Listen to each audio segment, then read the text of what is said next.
going on, everybody? This is Dear World Christian, the weekend edition. Thank you so much for stopping by. Thank you for your patience as I got settled in for the evening. Had a couple things pop up right before I went live, so goes the way of the world. Feel free. Mark, it's good to see you. Good to see you. Serena Maddie, good to see you. Susie Q and Baby Donkey, good to see you. Caldwell Apologetics, if you don't mind, just drop me in the chat. Let me make sure that you can hear me loud and clear. We're gonna get ready to pop off. We got a lot of fun things scheduled for this evening. All right. Everybody can hear me, I'm hoping pretty well. Drop that out of there. I love it. I love it. You know how I like to do it. Talk about what loud and clear. Thank you so much, Baby Donkey. I appreciate you. I love it. I love it. You know how I like to ask, what'd your pastor preach on today? So Danny, as our associate pastor, he preached on Luke chapter 1, verses 25 through 38. I gotta pull up my notes because I said I thought the title was kind of cool. I like the title. And you guys do a great job. Favored, greetings, oh favored one. That's it. He was talking about Mary and Mary being favored by God. And there was something else he mentioned in the beginning I thought was really interesting. I had never thought about the contrast between John the Baptist's miraculous announcement and, of course, conception, and Jesus's miraculous announcement and miraculous conception and birth. I just thought that was interesting. He kind of hinted on those. So that was kind of cool. But what did your pastor preach on today? Let's go. I know there was tons of them in the comment section of our community post. I'll jump in real quick and snag those up as well.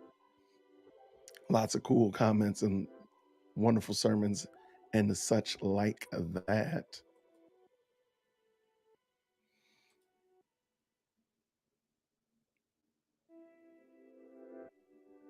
And here it is right here. All right, sorry about that delay there. If you don't mind, let's add that to the stream and let's talk about it. All right, so I said happy Lord's Day. What did your pastor preach on this day? Make that a little bit larger for everybody, Jason.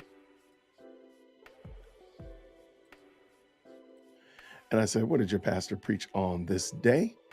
So Maddie said Rob said Ephesians 4, 17 through 31.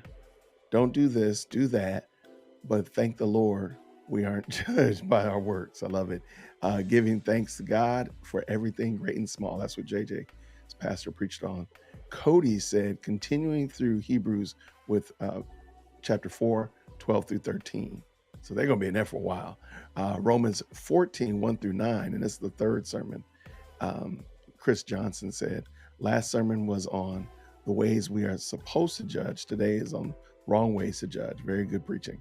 Richard, he actually cheated because he was actually the one that did the preaching. He said, today I preached on Acts chapter 15, 1 through 5, part 1 of 3, regarding the first church council. Okay, I'm looking forward to hearing more about that. Gratitude is what Williams' pastor preached about.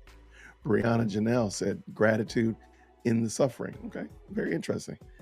Because both their pastors preach on the same thing. I would love to know what verses your pastor used. Romans 8, sanctification and glorification, church hymns and psalms. Baby Donkey, last two chapters of Leviticus. Hebrews chapter 6 is what Shooter Down Under said, and then Jeremiah 39 is retrograde. That's what they preached on over there at Retrograde's church today. Love it. All right, what we got over here? Galatians 4, April said, we had to start into Colossians. I love it. Matthew 15, 21 through 28. Rick from Caldwell Apologetics. He said that they were preaching today about removing barriers. Black Hebrew Israelites, beware. I love it. I love it. Great stuff. Thank you so much. So I got a question just before we kind of get started. Would you rather your pastor preach topically but sound? So it's not just like living your best life where you can name it and claim it, but kind of topically moving around the Bible, or do you rather that your pastor preaches exegetically? Most of us seem like your pastors are preaching rather exegetically, which is basically going verses 1, 2, and 3, 4, 5, and 6, right on down through the book. Would you rather it be topical, or would you rather exegetical? There's no right or wrong answer.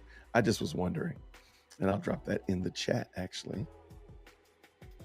Would you rather? I'd like to hear what you all think.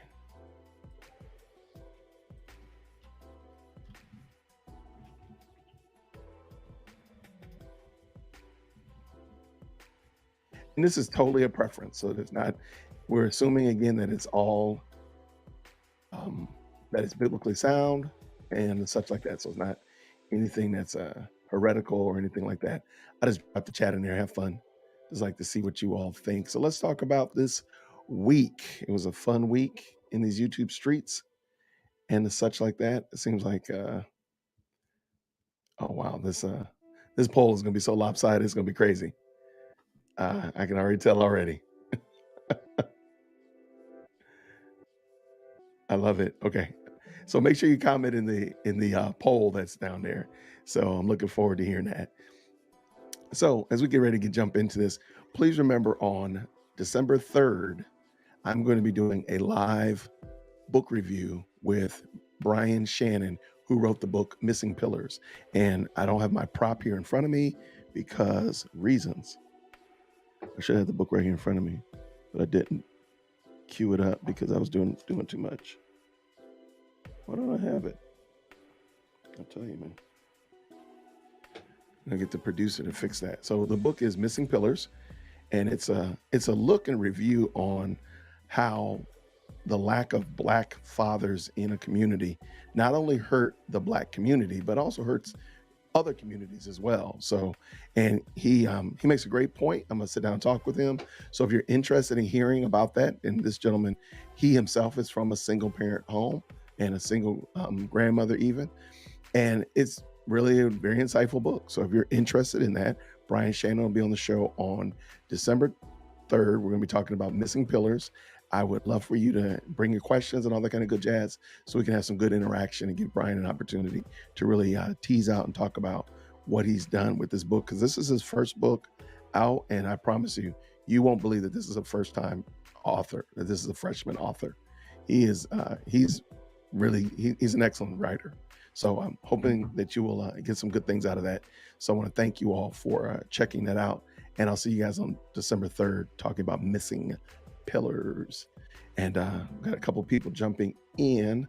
It looks like the poll is as lopsided as I thought it would be. I'll leave it up, but exegetical is running away with this race. So I'm glad you all like that. And I like how Maddie said it. They prefer exegetical themselves, but topical can be great for hitting modern issues. I think pretty much everybody would probably head nod to that. And I think that's a great way to look at it. Excellent. And speaking of, I want to thank you all for your support of Dear Woke Christian. Lots of you have been going to buy me a coffee. I thank you very much from the bottom of my heart. I am going to upgrade the desk here in Studio A. The Whitaker Talk Show will like my desk. So I'm gonna give the Whitaker Talk Show my desk. And I need to get a new desk anyway. So I'm going to be getting a new desk. You'll be seeing that soon enough. So I want to thank you all for going to buy me a coffee and supporting me like that. It's a great way to help out, as well as there's other content creators as well that use Buy Me a Coffee as a means to put out additional content, special content, and so forth. I'll be talking about some special content that I'll be putting out on Buy Me a Coffee as well. So if you're a supporter on Buy Me a Coffee, you'll be getting a treat real soon. So let's look at it. Hey, I've been doing 60 days of really focusing on doing shorts, and lo and behold, I just found out I've been doing a lot of them wrong. I can't understand what happened. I've been posting, some of my shorts have been coming up wrong on YouTube. So you probably are not interested in all the back office business that goes about it, but I just wanted to say thank you to Chris from All Things Theology, K-Dub, for reaching out to me, calling me, saying, hey, bro, these are not showing up as shorts. I didn't know. I've been posting them. And basically, when you post them from your computer, you have to make sure you designate that you want them to come up as a short. Otherwise, they'll just be a video. And I didn't know that. So I want to thank Kate up for hitting me up with that. It helped me out a whole bunch because I had to go back and make a lot of corrections, a lot of editing. And that actually has helped me out a bit because it's going to improve my editing. So I want to thank Kate up for that. I want to thank Rick from Caldwell Apologetics because he helps out as well. Because I kept calling Rick, hey, Rick, does this look right to you? I want to thank April as well from the Standard Truth Podcast because I reached out to her as well to look at some of these and bouncing ideas off of her. Now that I had to go back and edit a lot of videos yesterday. So let's talk about that. So thank you all very much for that. I do want to talk about what I was alluding to on Buy Me a Coffee. I want to thank you all for those people that have been supporting me on Buy Me a Coffee. Someone asked before, Jason, can you tell me about your experience at Morehouse? And I said, you know what? I would like to do that. So I've been actually writing out my story as my whole process. So you're going to get the whole story from 17, 18-year-old Jason deciding he wanted to go to college all the way to wherever we want to stop. So I'm going to put that video up. I'm going to do it as a series. At the current moment, it's going to be 5 episodes. I haven't started recording them yet. But I'm going to put those on Buy Me a Coffee. So if you're a Buy Me a Coffee supporter and you're kind of interested in how did Jason decide to go to Morehouse College in Atlanta, Georgia, from Aurora, Illinois, all that kind of jazz like that, what was the process of him deciding to go, all the pitfalls, all that kind of good jazz like that, follow me on Buy Me a Coffee. I'll be putting those videos up there. So they won't be on YouTube at all because they're not necessarily germane to this topic that I talk about on Dear Woke Christian.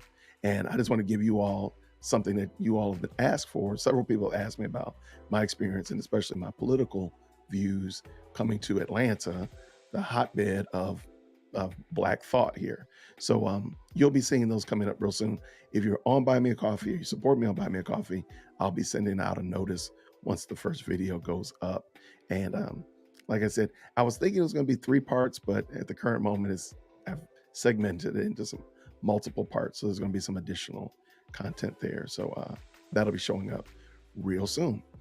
And lastly, this is not necessarily related to the weekend wrap up or anything like that, but I'm considering encouraging some of these YouTubers out here that get behind these cameras and so forth. I'm going to put a challenge out to get them from behind the camera and let's go meet up again. So this year rather, we did a meetup and it worked out well. It was fantastic. So I'm going to propose in 2023, early 2023, that we get these Christian YouTube content creators and non-Christian content creators that are here in Atlanta. There's tons of them here in Atlanta. Get them together. Let's go together, go have coffee, have something to drink, have something to eat, whatever, and meet and shake hands and network and such like that. So I'm hoping that we'll get an opportunity to do that. So I'm going to throw that out there too, like Roberto Blake and the lead attorney and all these other really cool YouTubers that are out there. April Chapman, Alton Johnson, of course, Rick Caldwell.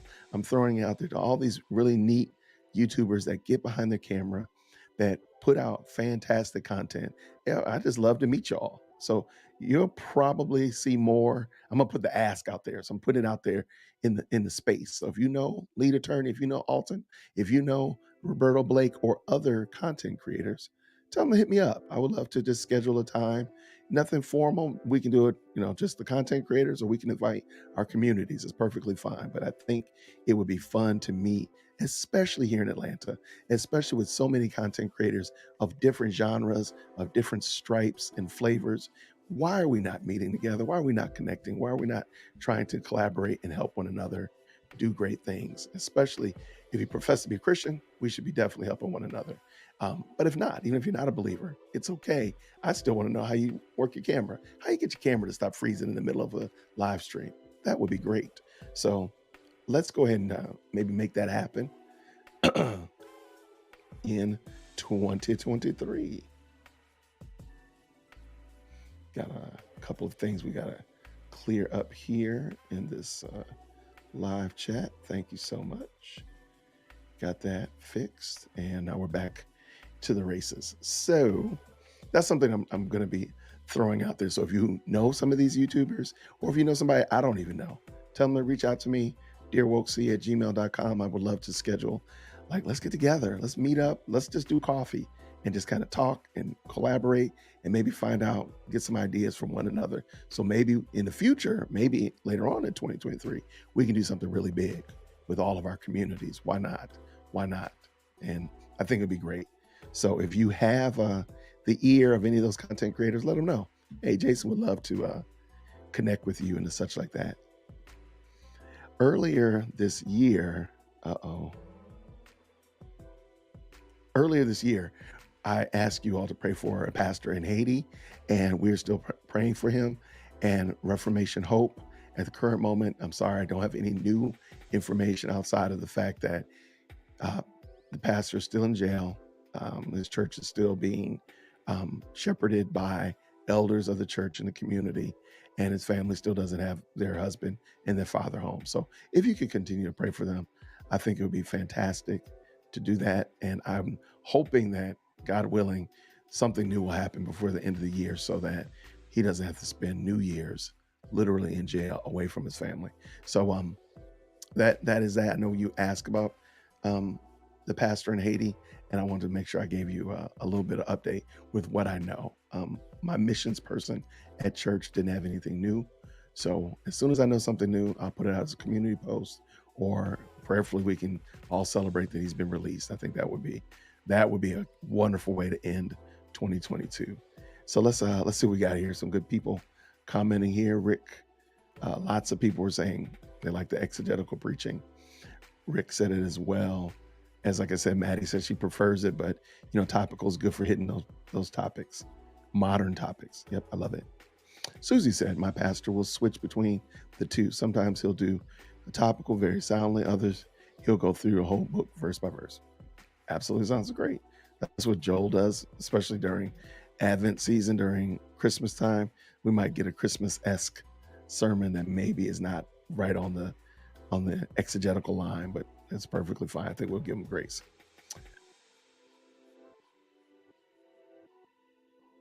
All right, let's see what a Michigan black man says. He's an 80-20 exegetical topical kind of guy. No problem with me.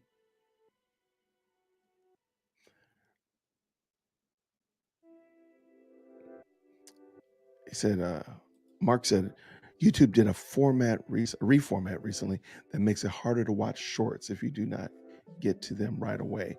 The shorts are now separated from the other uploads. That is true. So they've put, so every YouTuber has a shorts channel on his or her page. So if you go to your favorite YouTuber's channel, they should have a shorts page. I'm trying to pull mine up real quick so I can try to do two things at the same time.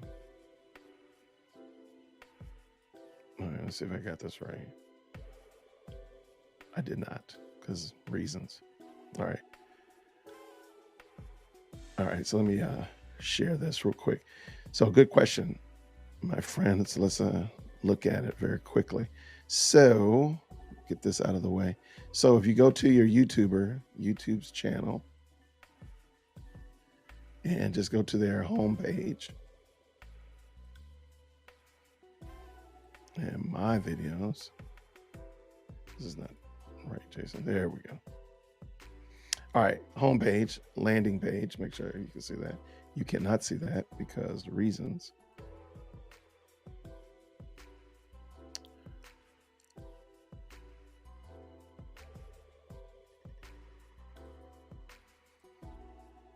All right, so you can see that now. All right, so when you go to their landing page or their home page, whatever you want to call it, there used to be videos only, then lives and playlists, but now there's one called shorts. So if you go to mine, you'll see all the shorts that I've put up recently. But sadly, some of my videos were not actually shorts. They were actually videos. So there's a couple of them in here that I thought were shorts, like this one right here is not a short. I didn't format it correctly. So user error, you live and you learn. So like this one right here is not a short, it's formatted wrong. So gotta go back through and do some more editing. But that is it. So if you're noticing that if you want to see some of your favorite YouTubers shorts, it actually makes it easier to find them. It's just maybe in a organic sense, it's not as easy, but that is that. All right. I hope it's not. It might be an issue with StreamYard if it's Baby Donkey. If you see it often, it might be StreamYard. We're going to have a conversation about that. I hate that. All right, so I'm going to, hopefully I'll get that resolved. I apologize if any freezing and such like that.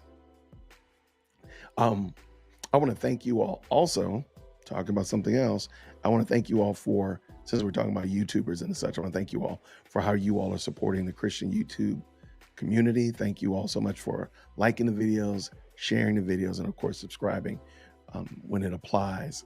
I've talked to several content creators and they've seen a little bit of boost. They've seen a lot of activity, and that's always good. So make sure you comment on their videos. If you like the video, give it a thumbs up, of course, and leave a comment. That always helps the algorithm.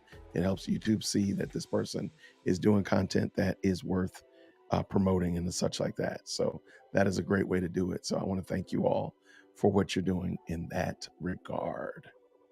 All right. So usually I go over the update, kind of talk about videos that came up this week and all that kind of stuff like that. Then I just kind of go over unpopular topics, and you can ask me a bunch of questions. Today, we're going to do a live review, and this one is so wild. I don't even know what to say anymore. So I've stopped trying to give understanding for this fellow, because I don't think that it's to be understood. So we're going to look at Andy Stanley. Right before the show, someone shot me a message and said, "Hey, have you seen this video?" And I'm like, "What are you talking about?" And it is a video of Andy Stanley on a podcast. And so if you look down in the description, I told you to go to dearwokechristian.com. And I've left the link to this podcast. That sounds fun. I've also left the transcript, because we're going to look at the transcript today. And I don't understand what Mr. Stanley doesn't understand. I don't know how to say it another way. I don't get what you don't get, Andy. What he's teaching here is so out of pocket. It doesn't make sense. Like, how are you even thinking that this is a biblical idea? So let me let you hear it.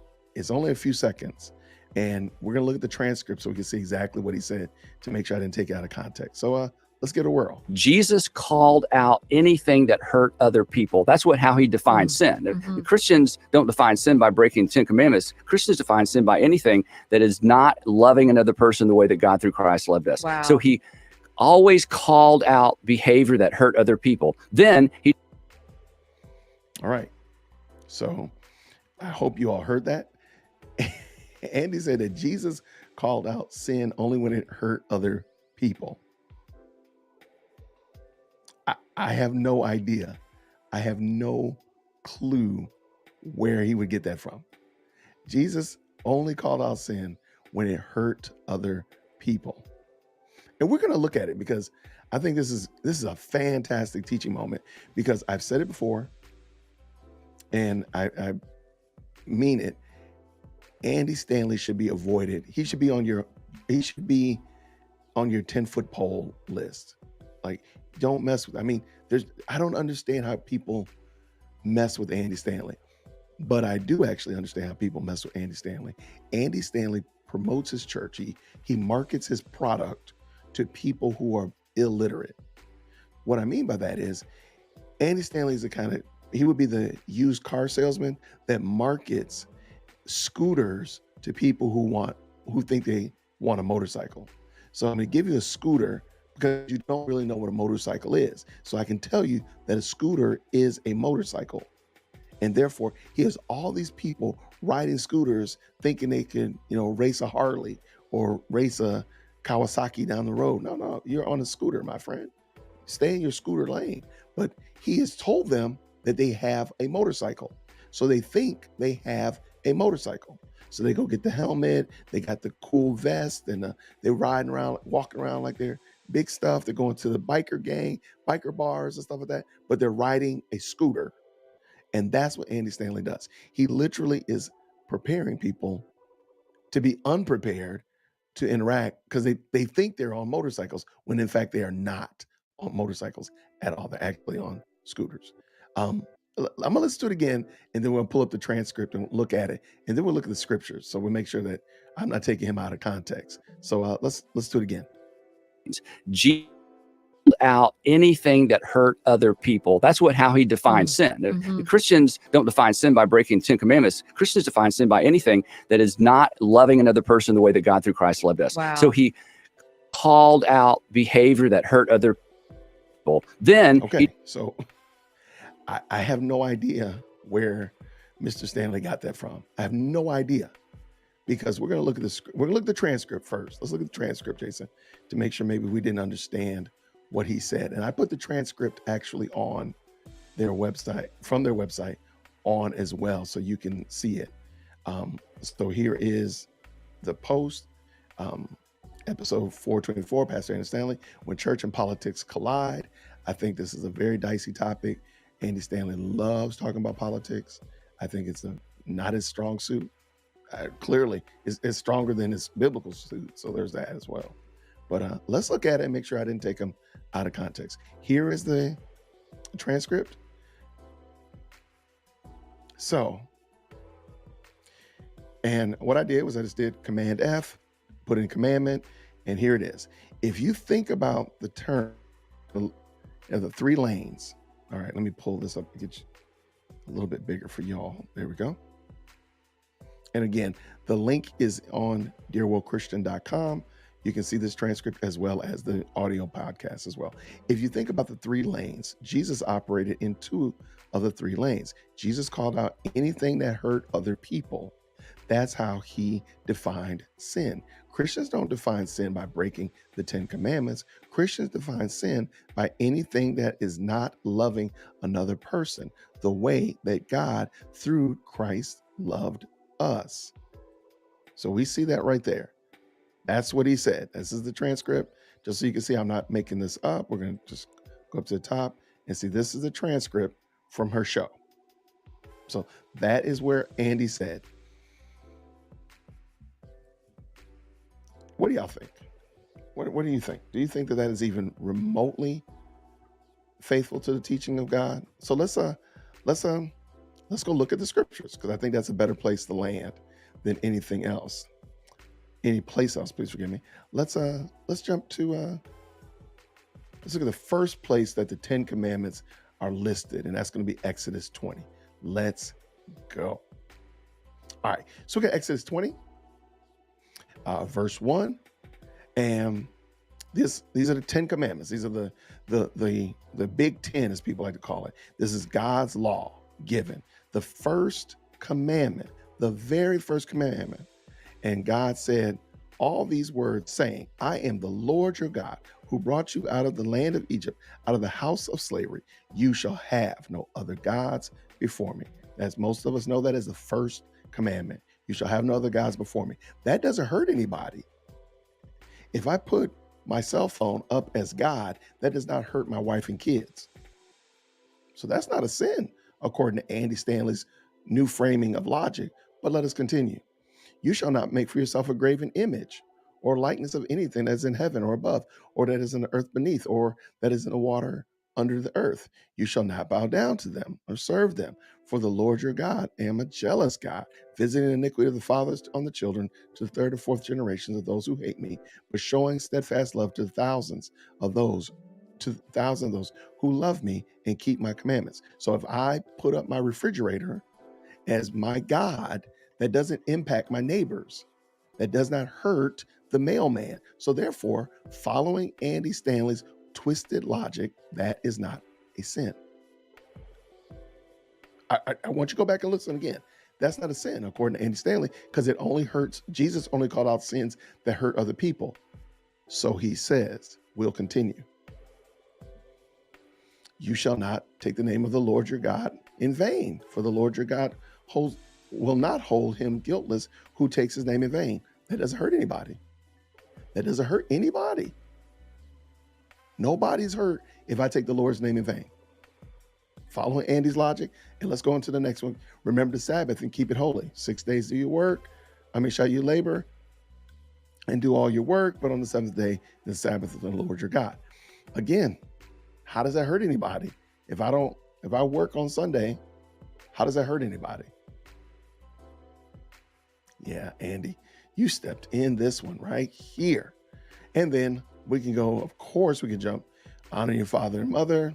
And we're going to talk about all the rest of these because this is what's called the first table of the law. And then we get into the first table deals with man's relationship with God.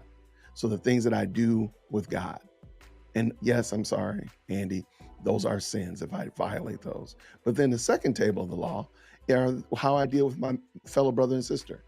But again, please keep in mind, Andy's standard is that if it doesn't hurt somebody, so they're still going to be, even on this table, well, I didn't murder anybody.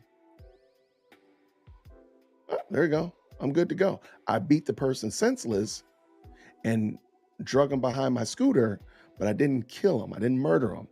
So I didn't sin. Following Andy's logic. And then also, let's go also, because the 10 Commandments are also listed in Deuteronomy chapter 5.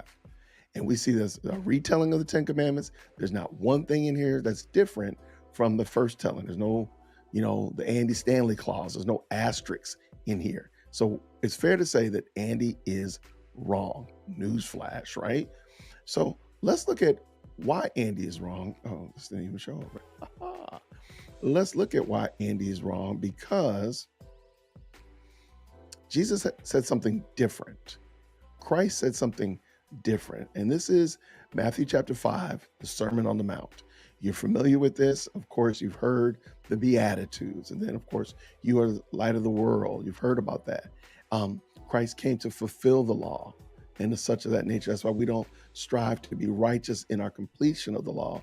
Christ is our completion of the law. So we are clothed in Christ and he is our righteousness. But let's go to verse 21, because here Christ says something different than what Andy said. I mean, right? Newsflash, that's surprise of the day. Look at what Jesus said. You've heard it said by those of old, you shall not murder. Oh, wait. So he's referring to Exodus and Deuteronomy, talking about the 10 Commandments in the Old Testament. Okay, gotcha. We just talked about that. And whoever murders will be liable of the judgment. Okay, that makes perfect sense. That's what, hey, we're tracking along with you. Jesus got you. But I say to you that everyone who is angry with his brother will be liable for judgment. Oh, so if I hold beef if I'm angry at my brother, I haven't murdered him, but Jesus said I'm even guilty if I'm mad at him and angry at him. Oh man. But according to Andy, I didn't hurt anybody. Isn't that what Andy said? Andy said, I'm good to go if I don't hurt him. Oh, I think we got a problem here. Liable of the judgment. Whoever insults his brother will be liable of the council. Whoever says you fool will be liable for hell. Oh my gosh. I'm angry with them. I insult them and I call him a fool. Man, we're in some deep kimchi. So if you are offering your gifts, and he goes on and talks about how to be reconciled to your brother, so on and so forth. I think Andy he has a different gospel. Well, okay. The scriptures say don't covet. And look, Jesus says something about lusting. Let's see what he said. You have heard it said, you shall not commit adultery. I remember that. That's in the 10 Commandments too, Jesus. Okay, so far we're trending with you, Jesus. We got you. But I say to you that everyone who looks on a woman lustfully, oh my goodness. But I say to you that everyone who looks on a woman with lustful intent has already committed adultery with her in his heart. But Jesus, I didn't hurt anybody. According to Andy Stanley at North Point Community Church, because I was lusting. But Jesus, you're saying that not only am I sinful, but I've committed the sin of adultery. But Andy said something different. Well, what about divorce? It was said, whoever divorces his wife, let him give her a certificate of divorce. But I say to you that everyone who his wife except for the ground of sexual immorality, makes her commit adultery, or marries a divorced woman, commits adultery. Come on, Jesus. Andy said I didn't hurt nobody. We agreed, uh, irreconcilable differences. We decided to just go our separate ways. But you're setting up a standard, Jesus, that I can't keep. And Andy Stanley was trying to lower the standard. Come on, Jesus, give me a break. Look at this one. Again, I tell you, again, you have heard that it was said of old, you shall not swear falsely, but shall perform to the Lord what you have sworn. Okay? For it's not in the Ten Commandments, but I think I understand it. But I say to you, do not take an oath at all, either by heaven, for it is the throne of God, or by earth, for it is his footstool, or by Jerusalem, for it is the city of the great king. And do not take an oath by your head, for you cannot make your head make one hair white or black. Let what you say simply be yes or no. Anything comes from evil. Come on, Jesus. I mean, really? It didn't hurt anybody if I swore an oath. So if I gave him like a sort of kind of maybe possibly, but not really answer, Jesus, it's okay, right? Why high standard that I can't perform? Because Andy made it super duper easy for me to feel like I was doing the right things. But Jesus, you're making me miserable. You're ruining my self-righteous sanctification, Jesus. Because Andy Stanley was telling me that I'm good to go because I didn't hurt anybody. But Jesus's standard is completely different. Why is that? Why is Jesus's standard different than Andy Stanley's standard? Why? I wonder why. This was a very interesting sermonette. And again, it's just a clip out of the entire message, and you're welcome to check it out. And I just want to make sure I didn't. So let's just last time. Jesus called out anything that hurt other people. That's how he defined sin. So Jesus defines sin as anything that hurt other people. But that's not what this says here. No, because if I was angry with my brother, but I didn't, he said, if you're angry in your heart, I didn't do anything. I'm just mad at him in my heart. So what is Andy talking about? Don't define sin by breaking the Ten Commandments. Christians define sin by anything that is. So he always called out behavior that hurt other people. Then What did it break? Oh, stop right there.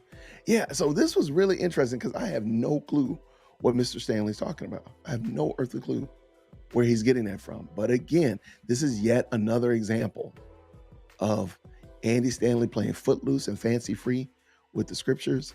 And again, he's created his own law. Andy has become his own law unto himself, because scriptural law, that's not a biblical law, that Jesus only called out sin when it hurt other people. There's countless examples of that. And I just looked at the Sermon on the Mount, but we have tons of examples where Jesus, following that logic then, when Satan tempted Jesus, those weren't temptations because he didn't hurt anybody. When Satan said fall down and worship, that didn't hurt anybody. So therefore, if Jesus had fallen down and worshiped Satan in the temptations of Christ, then that wouldn't have been a sin. I'm just asking a question. Let's do this. Since Andy doesn't even believe in Adam and Eve, how did Adam and Eve sin? They didn't hurt anybody. I'll wait. How did Adam and Eve sin? They didn't hurt anybody. They just ate an apple. They were on a special diet. They didn't hurt anybody, Andy. So they didn't sin. So what are we talking about? Nobody was hurt. In the first person being hurt was when Cain killed Abel. That was clearly somebody hurt. Adam and Eve didn't sin following Andy's logic because they didn't hurt anybody. Please tell me I'm making that up. I didn't hear that correctly.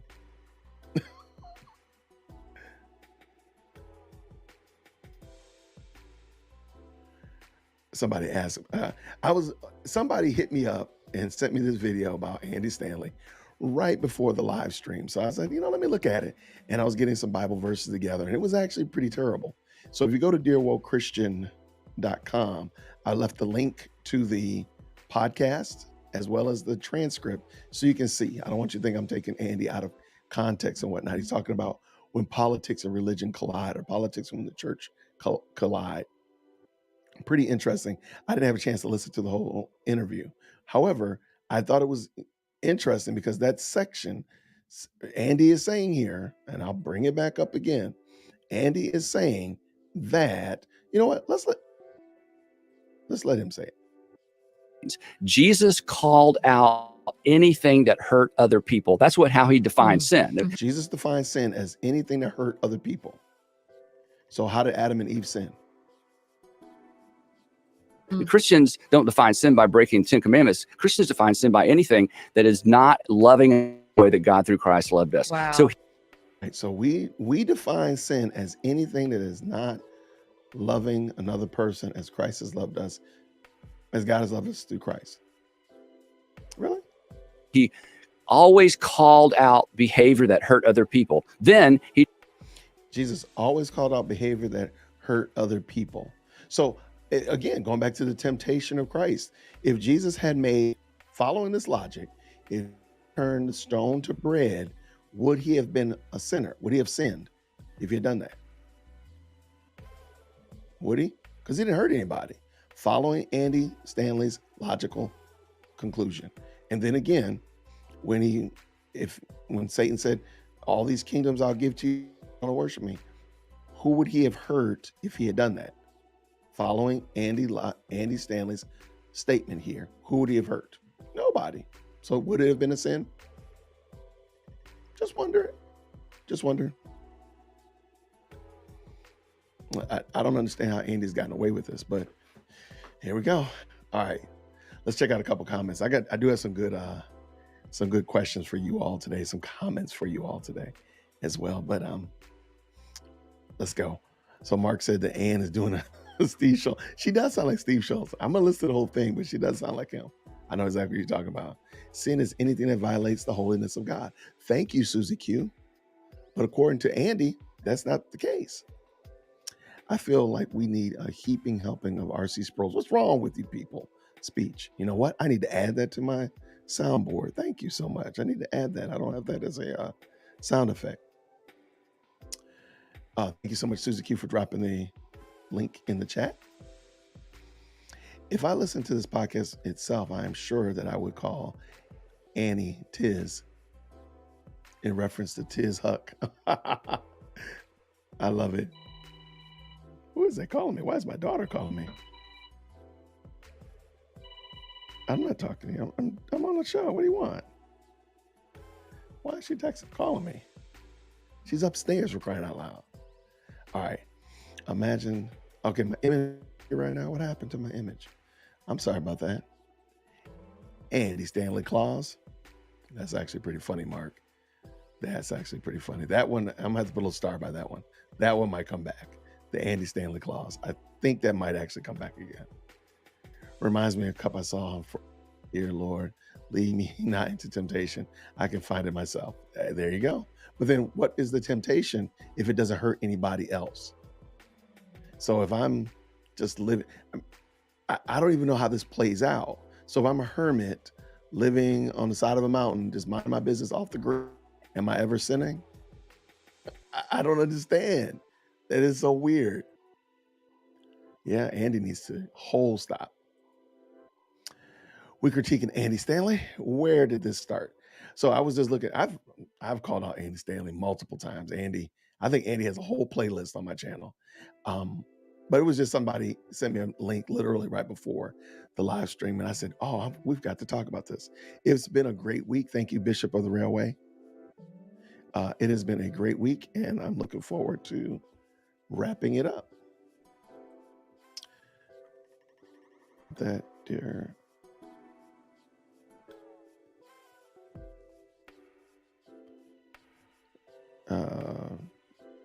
The Whitaker Talk Show is now texting me. I don't know what to do.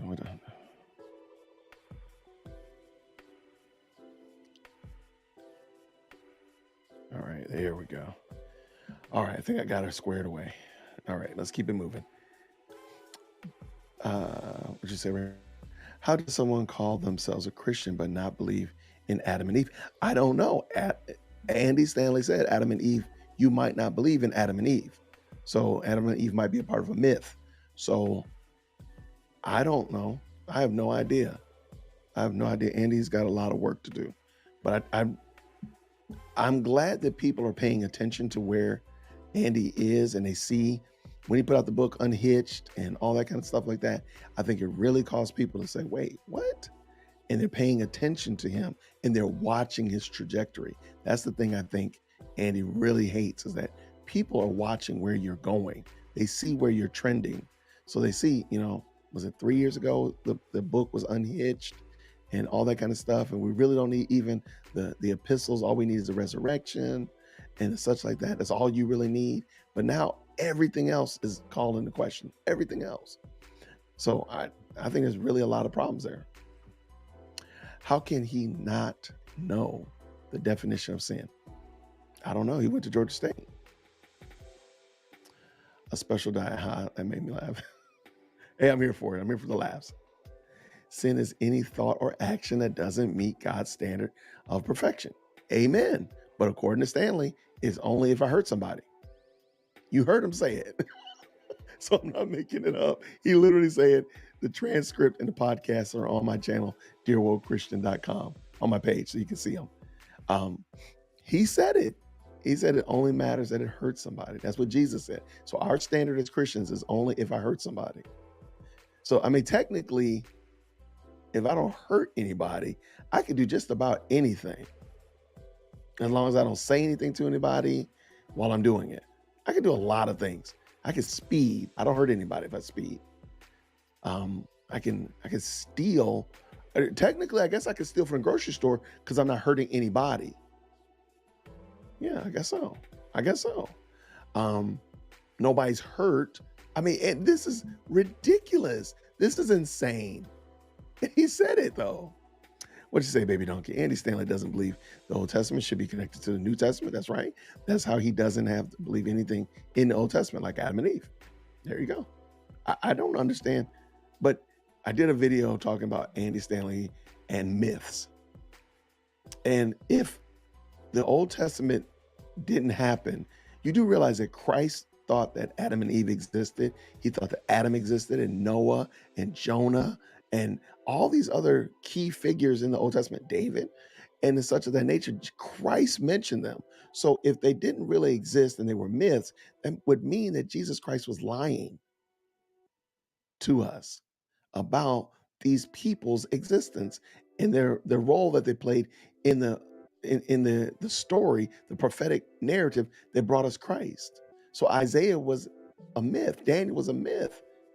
If you follow that logic all the way out, that we don't need the Old Testament, Jesus's life doesn't even make sense. I don't understand. I don't understand how people sit under this and listen to this. Are Andy fans called Andy Stans?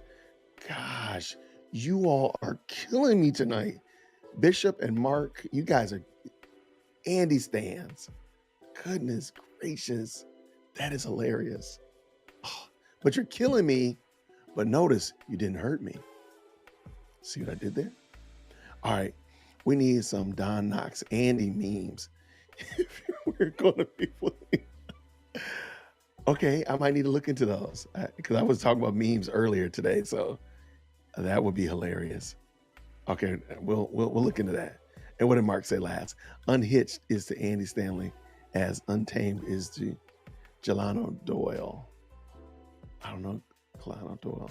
Man, you can't be giving me people I don't know yet, man. You can't do that. Oh, man. All right, so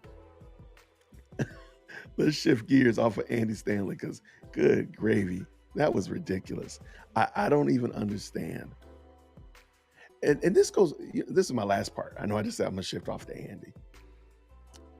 Andy Stanley really shows you this is what happens when you don't fully think out your theology. We've talked about Marcus Rogers. We talked about countless other people that I don't think have thought about what they actually believe. Like Do you really believe that sin is anything that hurts another person? Is that really what you believe? Can you explain how you came to that conclusion? I don't think he's thought that out. Most of the people that have commented in here, um, it seems like right here, I'm gonna pick on Susie real quick. It seems like Susie has thought out her her theology or the doctrine of sin. Because she said sin is anything that violates the holiness of God. That's a very nice, clear, and concise answer. Because ultimately, as David said he sinned against God when he violated, when he had Uriah killed and stole Bathsheba, and actually slept with Bathsheba before he had Uriah killed.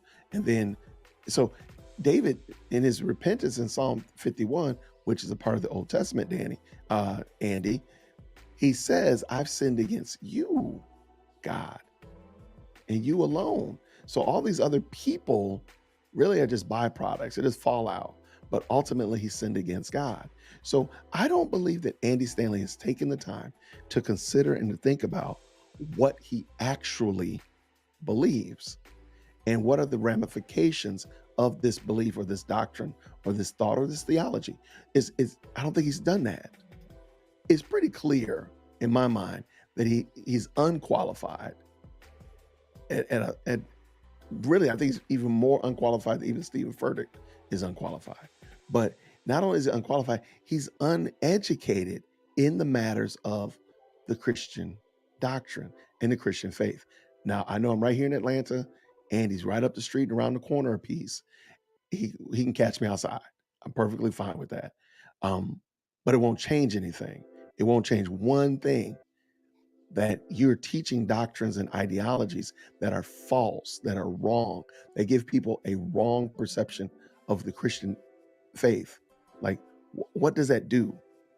Like, can you imagine somebody saying, oh, it's okay for me to be in lust because it doesn't hurt anybody? It's okay for me to redefine marriage because it doesn't hurt anybody. It's okay if I'm full of pride and self-idolatry, and I could be outwardly idolatrous. It doesn't hurt anybody. Like, that is insane. That is insane. But that's what he said. So, all right. Somebody said that Sereno Maddie said James White's ministry is great for these things out. Amen. There, absolutely. And I just think, like, if you just think about it, just take the time to think, what are the ramifications of this? But you could do this even in a very basic sense. Many of you know I used to be a school teacher in an elementary school, and I taught for 15 years, retired from elementary school education. Thank God I'm out of there.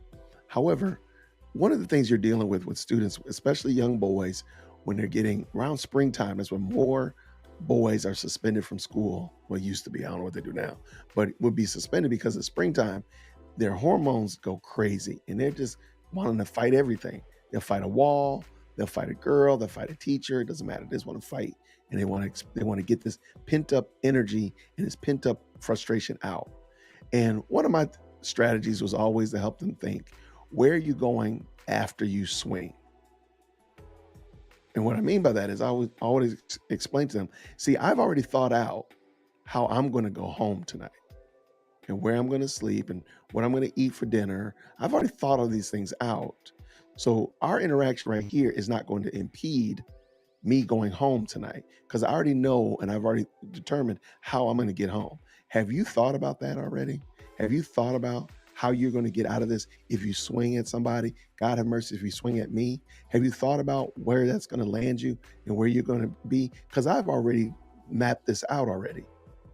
I've already thought about it. So if you haven't thought about that and you're not 100% certain that it's going to fall in play exactly like you thought, maybe, just maybe, you should think about it again and maybe scrap the idea of throwing your fist. Just maybe. Because if you throw your fist, who knows? See, I haven't told you how I'm going to play this thing out. So now you hit this boy that's bigger than you, you really need to have a game plan because he's much bigger than you. You hit me, you got to have a game plan. You got to. So helping these students think like, man, maybe I need to think about this a little bit more. I stop fights all the time like that. Hey, I just want you to think about what you're doing. I don't believe Andy Stanley's been challenged to think about what will be the outcome of this type of foolishness and ignorant teaching that he espouses. Now, granted, the little lady that was on the podcast, she's giving the yummy sounds, ooh, wow, all that kind of stuff like that. She needs to sit down too. But Andy is responsible for this. This is his teaching. He literally said that. Go to dearworldchristian.com. You can see the podcast as well as the transcript. So he did that. The woman, now granted, she should know better. She should be better trained and educated to say, wait, that doesn't make sense, because Jesus said that lustful thoughts are sin. That doesn't hurt anybody. So why? Following Andy's logic, then two unmarried people having sex is not a sin because it doesn't hurt anybody. They're good with it. They're fine. They're consenting adults. They're not married, so they're not violating their marriage vows, following Andy's logic. So they're good to go.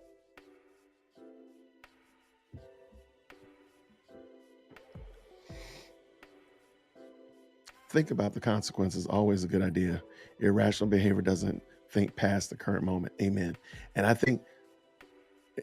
think Andy's preaching is the Christian version of what we see, the Christian version of what we see in the culture, where people don't think like, wait, if a boy at the age of 10, before he has puberty, takes all these female hormones, what is that going to do to his body over time?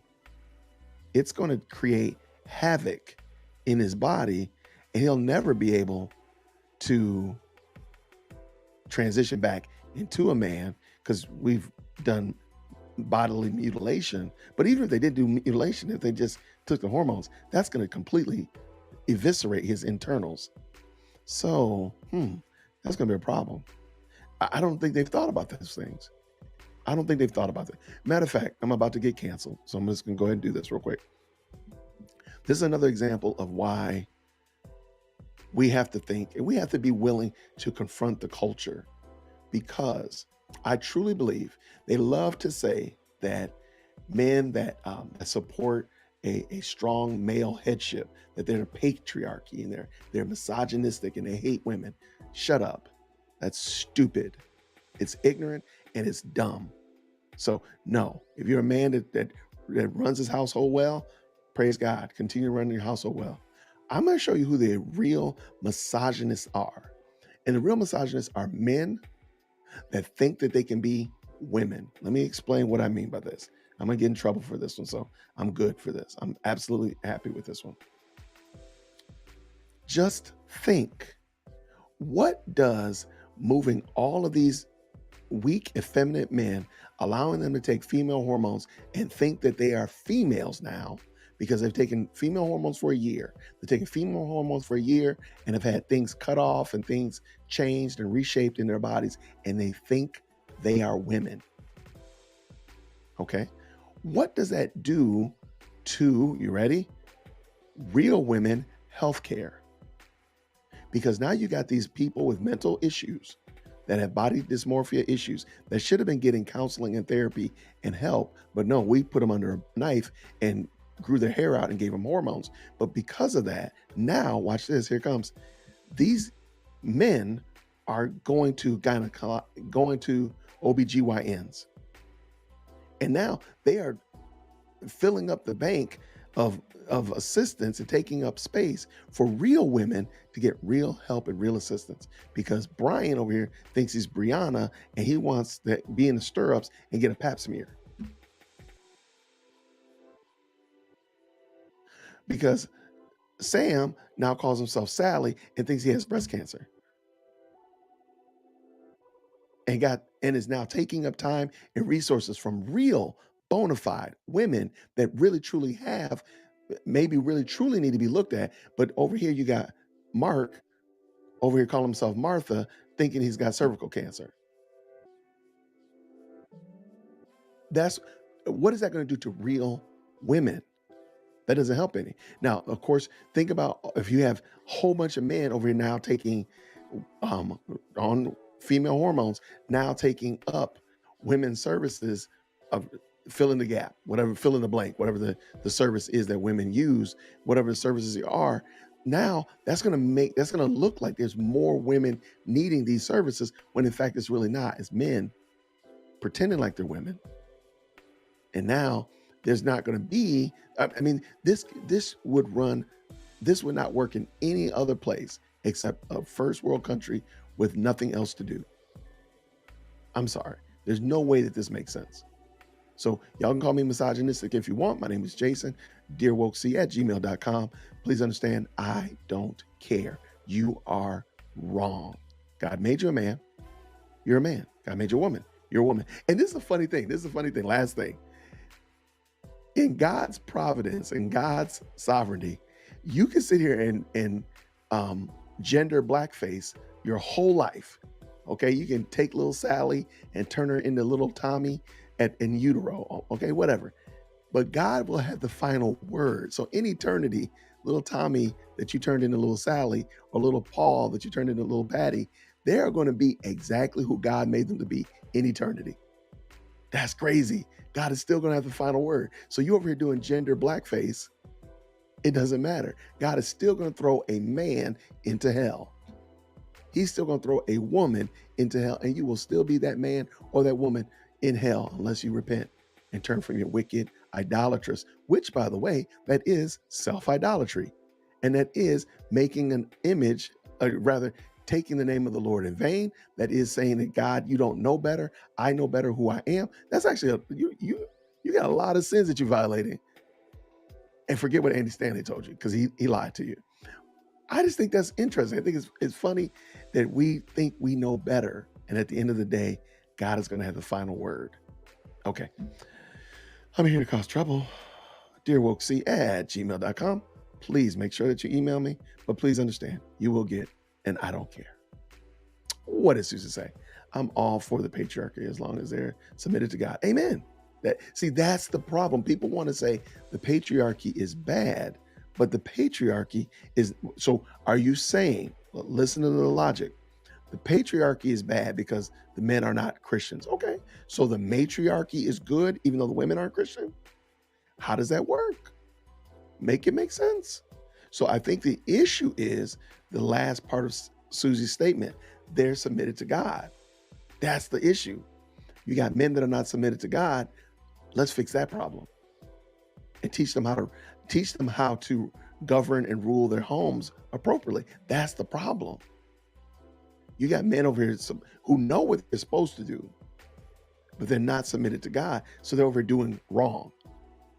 But so they're besmirching men that are submitted to God and are ruling their homes properly under Christ's lordship. See, no, the problem is we need to get men saved. That's the problem.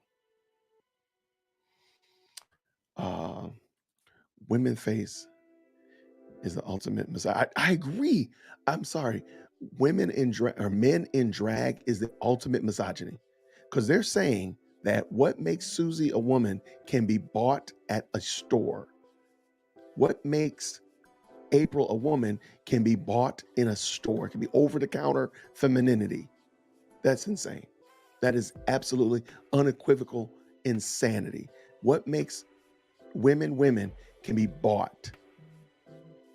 And the more grotesque, the more insane that I doll it up, the better. I'm sorry. If that's not misogyny, if that's not hating of women, if that's not besmirching women, please shut up, because you're lying. That's the ultimate hating of women. They are women of the no, they're men who are pretending to be women of the year. I'm sorry. I refuse to even play that game. No, you're not a man. I'm sorry. No, you're not a woman. You are a man that's pretending to be a woman. You are doing gender blackface. Miss me with that. Because if a person of less melanin put shoe shine polish on their faces and said they were black, y'all would be insane. Y'all would go crazy. But y'all let a man dress up like a woman and alter platforms him. Joe Biden sits down and talks to this person. like he's a sane, cogent person. But you wouldn't accept somebody doing blackface. Why you accept somebody doing gender blackface? Why? What is the difference?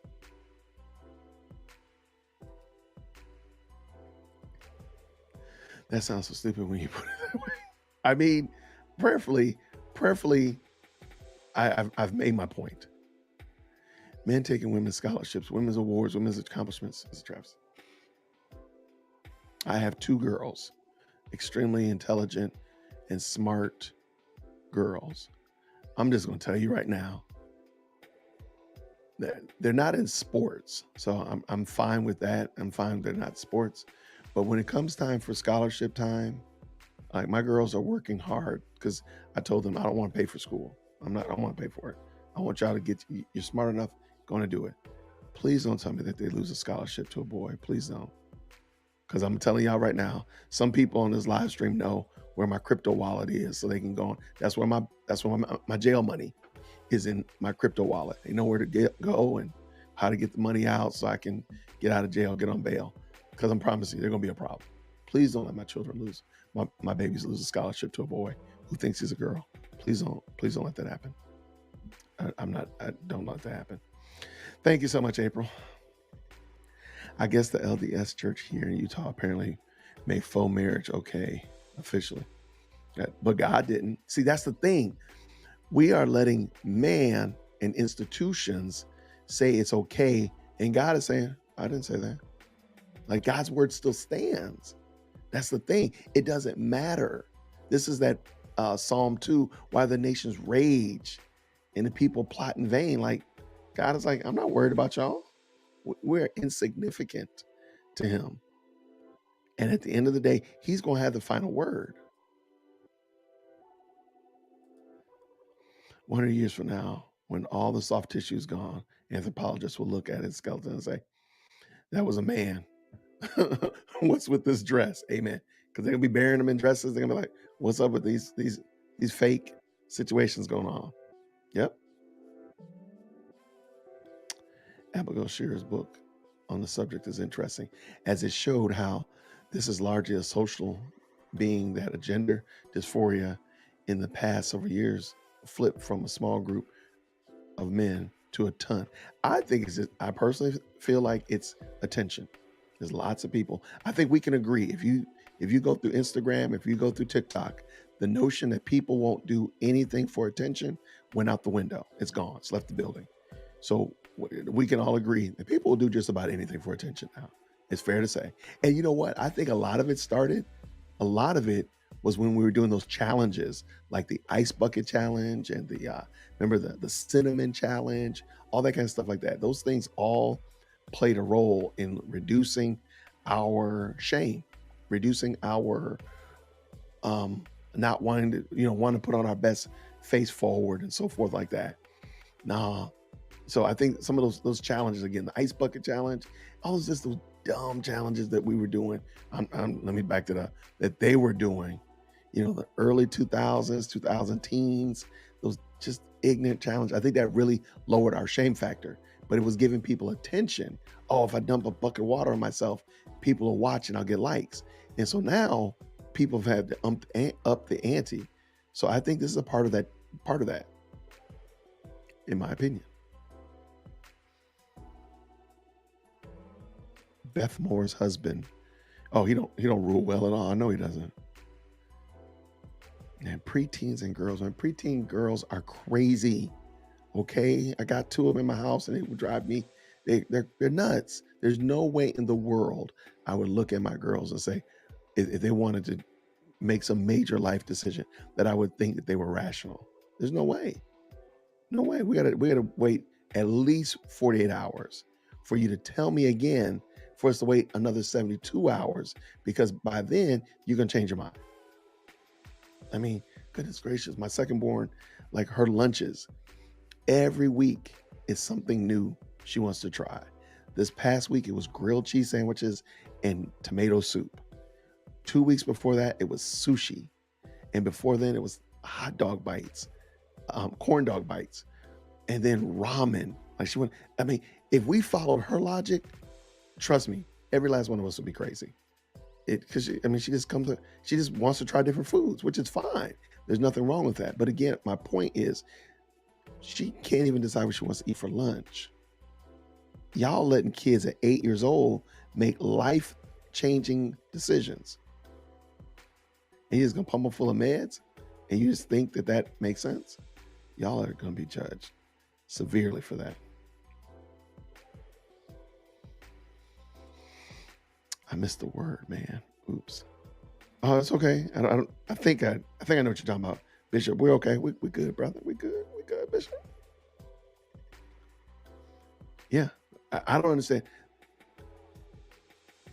You know, I want to talk about that beauty pageant. I wasn't going to talk about that beauty pageant, but I want to talk about it because do you remember? I'm just going from memory. I don't have it pulled up already. Remember that guy that won? He was in college. I want to say the University of Pennsylvania. A guy who claimed to be a woman and went and joined the women's swim team and was just like winning. He was doing Michael Phelps on them. He was winning left to right. And there's a picture of one of the times he won, and the girls next to him were not having it. They were not having anything to do with it.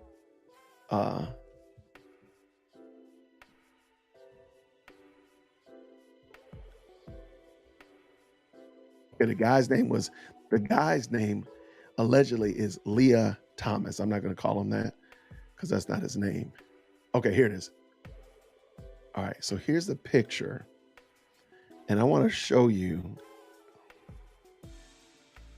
All right, so yeah, right here, I mean, he wins, and these two girls are not having anything to do with it.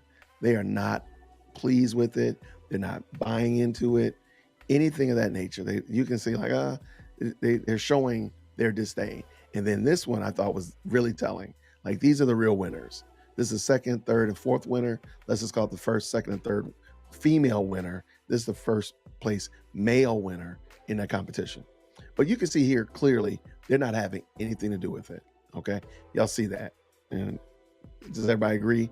It looks like they are not in agreement with this clownery and these shenanigans. All right, so let's go back to that beauty contest. And I want you to see what I saw.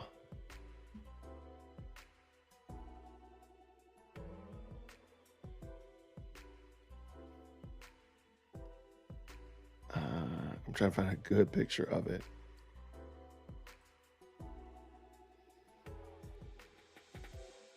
Because I really want to show the contrast.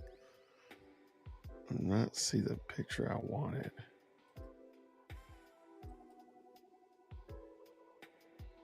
All right, we're going to just use this one. It's not the one I wanted, but it'll do for what I'm trying to show you.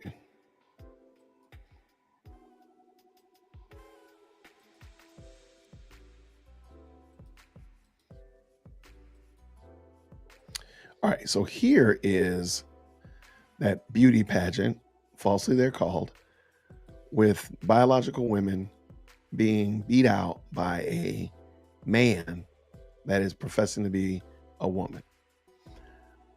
I'm not mad at these young ladies here at all. I'm not faulting them.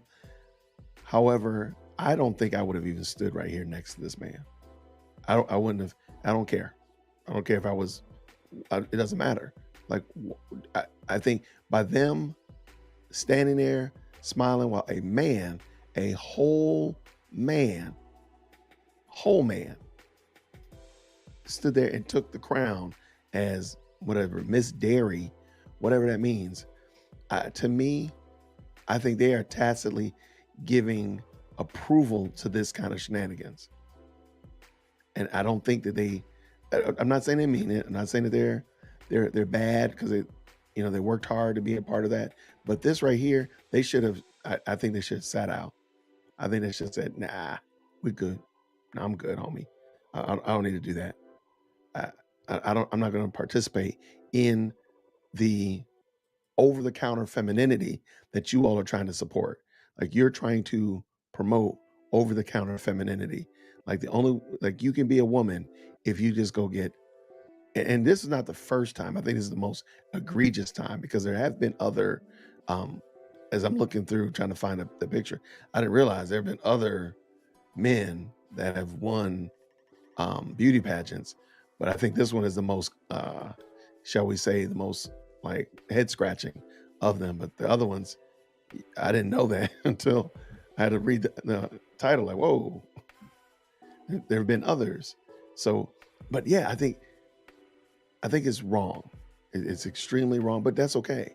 At the end of the day, the Lord is going to have the final word. That's the part that doesn't, that just like, man, you're going to do all of this gender blackface. You're going to do all of this gender cosplay.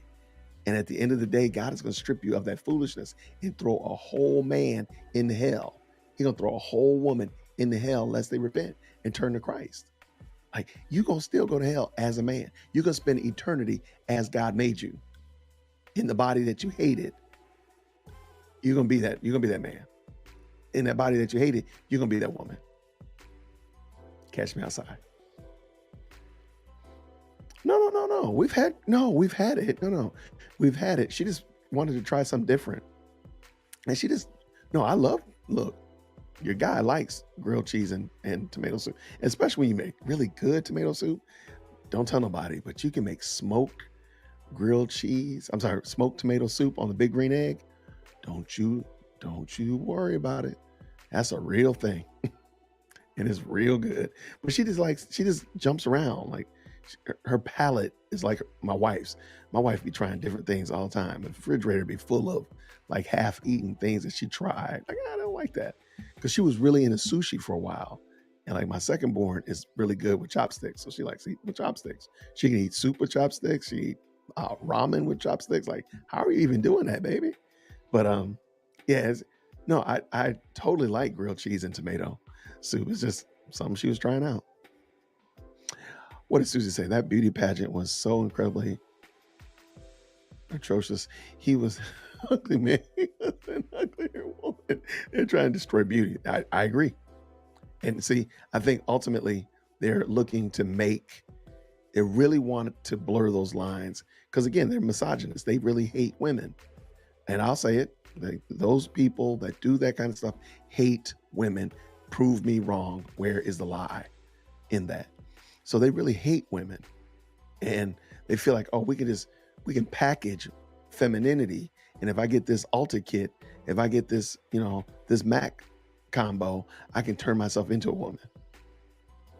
I'm sorry. That's insane.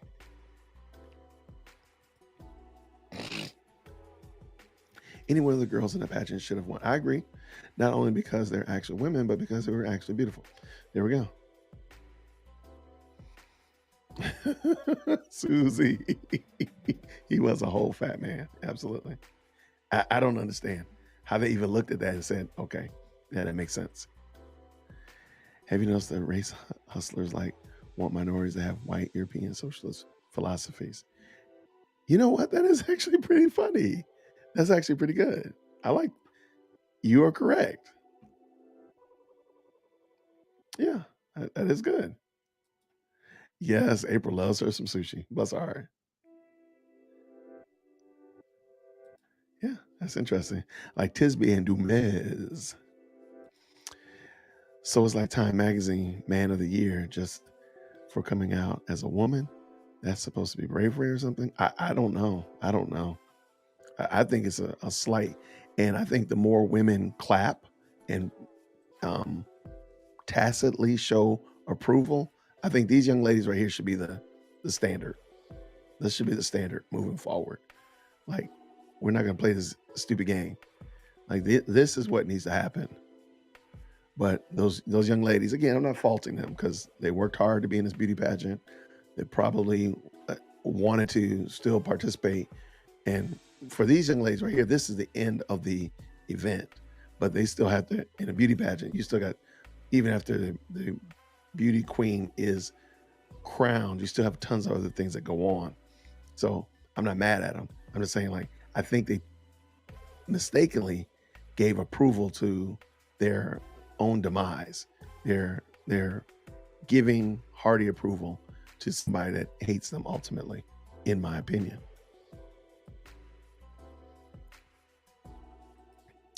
The only way to win the game is to not play. I agree. Like, I'm not gonna play your game. That's why I don't play race games. I don't care. Whatever. Y'all go play that. I'm gonna enjoy the people I enjoy and do the things that I enjoy doing. All right. So that was, man, that was a special. That was not on my list of conversations tonight. But I want to ask you all. All right, let's do a fun topic. When do you start Christmas shopping? If you do Christmas gifts and such like that, when do you actually start? Thanksgiving is coming up this coming Thursday, so Black Friday is coming, Cyber Monday, and Small Business Saturday. Support your small businesses in your community. But when do you actually start Christmas shopping? Just a light topic.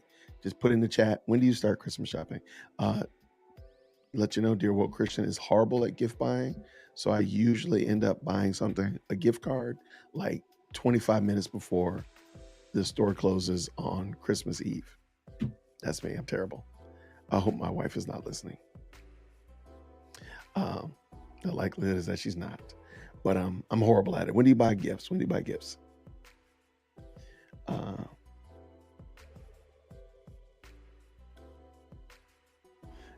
Going back to the beauty pageant, all the girls need to sit down and refuse to compete. That would have been it. That would have changed the whole game. Susie says that we will make some of our gifts and that starts in the spring. Really? What kind of gifts y'all making? What are y'all doing? Wow. She said the spring. I wasn't ready for the spring. You got me with that one.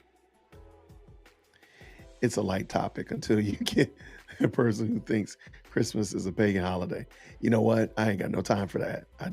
I go to, I don't know, somebody's channel is going to argue about that every year. You got the Easter is bad, Christmas is bad, of course Halloween, Thanksgiving, like every holiday, every American holiday is paganistic in some way, shape, or form to somebody. I don't have time for it. I'm going to enjoy my family and enjoy my kids getting things that they want. We're going on a cruise this year. I'm enjoying that. I'm enjoying my family. If you don't enjoy your family and you're just unquenchably miserable, there's a savior for that. Go get Christ and enjoy life. God has given you life here on earth to enjoy and to honor him. So miss me. I don't have time. I don't care. I don't.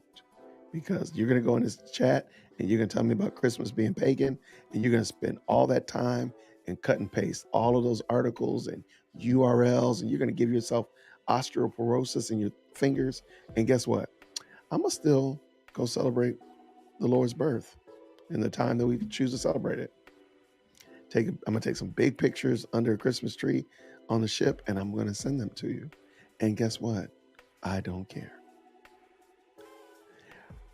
Baby Donkey says our family decided many years ago to buy gifts throughout the year and were meaningful and needed and give them right then and there. Okay.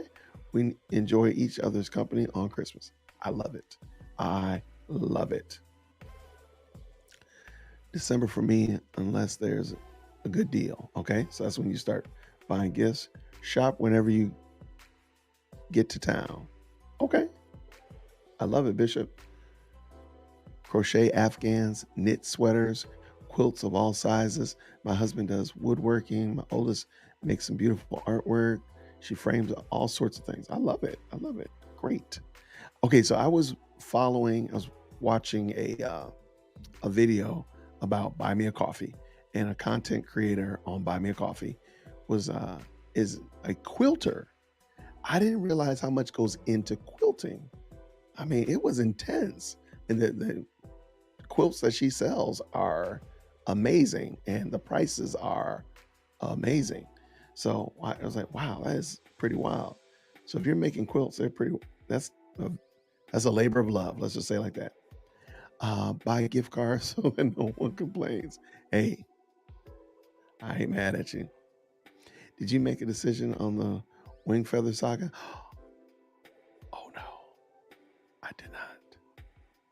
Man, Bishop, you gotta remind me. You gotta remind me before the show. I would have. When did it start? Because the kids are off this week. Maybe we'll watch an episode or two. Thank you for that, Bishop. I totally forgot. I'm gonna look it up real quick. If there's an episode, maybe we'll watch some tomorrow because we're gonna be out in the streets. We can maybe check it out and get a little feedback on it. But I totally forgot about that, man. I totally forgot.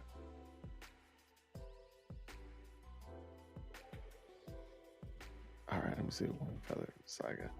Totally forgot about that. I know they got a lot of subscribers. All right, so there is, okay, there's a couple of short episodes. Why did we, okay. All right, next week I'll make sure I have some comments about the Wing Feather. I'm sorry about that. I'll get my life together. Oh, those are clips, okay. So it's not, yeah, okay. It starts on December 2nd, okay. Cool, all right. And I have my book review on December 3rd. So I think I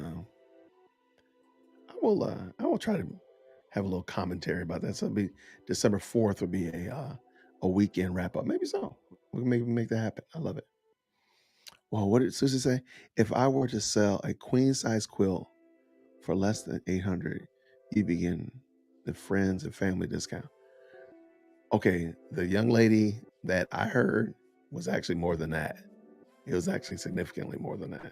I'm gonna find the video, Susie, and I'll send it to you. But it was yeah, she was not playing. I don't know what goes into making a quilt. I'm not a quilt maker or anything like that. But yeah, she was I think this is it right here. Yeah, this young lady, like she legit. Yeah, I don't even want to say it. So Susie, I just dropped the chat. I dropped the link in there for you to check it out when you want to. Yeah, she says, like, I'm not even being funny. I think she said that she will sell a quilt for $6,000. Yeah, she said, like, because she said it took, yeah, because me and my daughter were in the car driving, and she said $6,000, and it's about 100 hours. And I was like, that's $60 an hour. Like, that's some gangster hourly rate. So she said, yeah, and that's a queen size quilt. That's exactly what she said. Wow. That is amazing. Yeah, I have no expertise at all. I can probably, at best, I can probably wash the material when you bring it home so you can get ready to use it to cut up and make a quilt. That's probably about as good as it's going to get over here for Dear Will Christian. But wow, that is amazing. So yeah, if you're making quilts for people, you must love them. That's for sure. All right, so we talked about that. All right, does anybody go anywhere for their holidays? Like, where do you go? Do you just go visit family? Do you go on a ski trip? Like, what do you do for the holidays? And we can talk about Christmas, Thanksgiving, Christmas, and New Year's. We'll just stick with those holidays. Like, what do you do? What do you do? Maddie says, feminine level is through the roof. Yeah, I mean, you making quilts, you on a whole nother level. That's not that over-the-counter gender blackface stuff at all. That's real woman stuff right there. So Mark says he visits family in Virginia. I love it. Next week, sometimes months. I never even thought about it. I'll be honest with you, Mary. That's the great thing about, this is a cool thing about YouTube and anything else like that. It can be podcasting as well. You just find little things that you never knew even existed. Like, how many people follow somebody that does lawn care on YouTube and just watches somebody cut grass, or a guy that hunts feral pigs in Mississippi, or car detailing and stuff like that, or guys that renovate and refurbish gym shoes and stuff like that. It's just such a little weird little niches that you can fall into and rabbit holes. And next thing you know, 3 days later, you've binge watched 95 episodes of Kevin Samuels videos talking about masculinity and femininity. Like, it's crazy. It's crazy. But just these little small niches. But I love it. I think it's fun. I watch people drive roads. Hey, there's that channel where you can see the dash cams of Teslas, bruh, some of the stuff they come up with, because their dash cams can always run all the time, and you can get them from different angles, so behind, on the sides, and of course front. That channel is amazing. I, you can get lost in there for sure. Absolutely. Yep, that's why I make them as gifts and for charity. Let me tell you, Susie, that's amazing. But I mean, your little icon right here is you knitting right there, so I believe it. My daughter makes rugs, charges a lot, can't compete with made in China. Uh, I personally think made in China is highly overrated, and I think people that highly appreciate your product, because I bet you your daughter, if she makes rugs, she probably can only make but so many rugs and keep the quality where it needs to be. So let's just say that she can make 10 rugs and keep her quality at the high standard that she has. She wouldn't want 40 clients unless they're competing for it and like trying to bid for it. But really, at the end of the day, she probably only wants 10 or 12 clients, however long the cycle of making a rug is. So, and people that are buying rugs from China are probably more than likely not looking for a quality of a handmade rug that your daughter's making. So I think if you're willing to compete and get out there, I think there's always room in the market. Yeah, there's always going to be people who want low ball. There's always going to be people who want it, cheaper and such like that. But those are not your clients. And the people that are willing to pay, Susie Q prices or Mary Williams' daughter prices are going to be the people that you're looking for. So, I mean, that's why things like Buy Me a Coffee and Ko-fi exist, because that's where and Etsy, I heard Etsy for the creator. It doesn't charge a lot for you to buy, but I heard they charge a lot for the creator, but or the person that's making the art. But it's still a good way for you to find those people, because really, I'm sure Susie, if she's selling quilts for $1,000, she really only needs so many quilts, and she can only make so many quilts a year. So she's not trying to get 100 orders. 100 orders will probably swamp her. So really, at the end of the day, it's just enough that she can maintain, or that your daughter can maintain. Susie says she's knitting a sweater right now. Well, thank you so much. I appreciate it. I'll make sure I send you my address. There are plenty of people who will pay for a handmade item that will be considered an heirloom. Amen. Like it's not an heirloom, it's not handmade, but I have an official Navy peacoat. It is a true Navy peacoat from a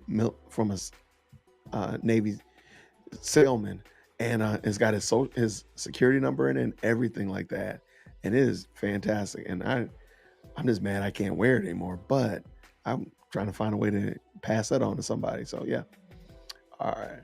Let's see what Etsy charges each listing 30 cents per item per month. Okay, I heard it was 50 cents, but maybe 30 cents. But yeah, I heard they charge a lot. And it was in that podcast actually, Susie, that the young lady said that. I know nothing about Etsy. I've bought from Etsy, but I've never sold anything on Etsy. I don't have anything that anybody would want to buy. Maybe I want to buy my hat or something. I don't know. I'm gonna sell my hat, autograph it. I love it. Okay, so here's my last question, and then I get out of here. Okay, are you all okay? Are you all safe? Are you all secure that Donald Trump has been brought back onto Twitter? Are y'all okay? Because I'm seeing people treating it like the world has come to an end. And watching the people on Twitter lose their mind about this man coming back on Twitter is amazing. Because I don't think he's actually posted on Twitter yet. It's just Twitter has unbanned him, but at the end of the day, he hasn't actually posted anything. It's just people are losing their minds because he's able to. I just think that's hilarious. So hopefully you all are okay. April says she is fine with it. She's good. Mark says for $8 a month, you can get a blue check. I don't care about a blue check mark. I don't care about that. I care about my $8. He should never have been kicked off. I agree. I don't think he should have been kicked off either.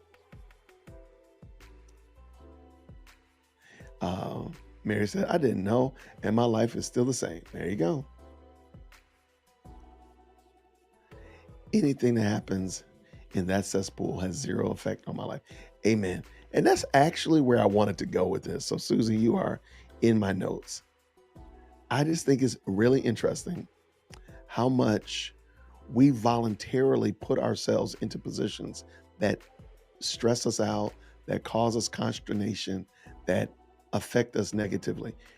People don't have to be on Twitter. People treat Twitter like it is ubiquitous and like their world is going to come to an end if they're not on Twitter. No, it really won't. Because I spent years not on Twitter. And I just really started once I got back into Dear Woke Christian. I hadn't been on Twitter and I don't go to Facebook often. I literally just went yesterday. It was my first time in 2 weeks. I don't go there. You don't have to be there. And I don't understand why people treat it like they have to be here. You don't have to. If you don't like it, you can just leave. You're welcome to leave from there. I don't understand it.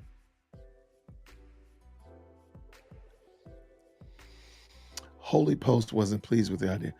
Don't start with me in Holy Post, please. Why do you keep doing this to me, Bishop of the Railway? Why? You're railwaying my Holy Post had a problem with it? So you already know. Gosh, that means I'm going to have to do a video on them tonight. Oh, gosh. Yes.